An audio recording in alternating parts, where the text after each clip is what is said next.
Panoorin natin to guys, yung discard niya dito.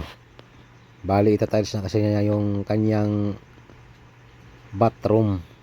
At saka tapos naman niya na-install yung squatting bowl. Squatting, ano to? Pan squatting.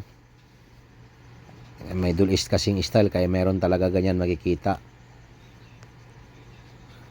So ang kanyang pamamaraan ganun pa rin. Walang nagbago. Yung purong adhesive ba, pahid, tapos install na ng tile at pwede na rin apakan agad.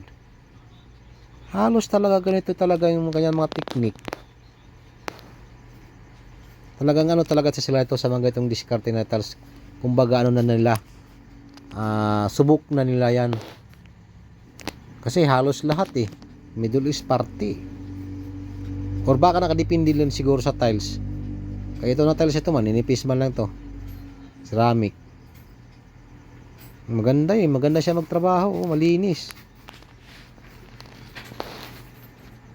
Ang ganda ka mo ng kulay din.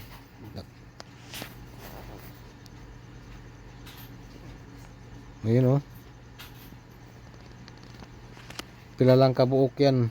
Kakaiba rin kasi itong ano ko dito talaga sa bulba nila.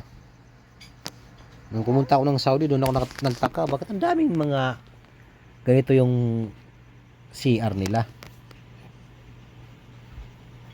Yan kalag uso sa kanila kasi sa Middle East, uso yung ganito. Squatting pan. Okay kaayo. Saglit lang niya matapos, tapos maganda pa pagkayari. Malinis siya tumabaho. Kita nyo. I-grout na lang. Okay na. Thanks kayo for watching guys. Kung nagustuhan nyo guys, pare share.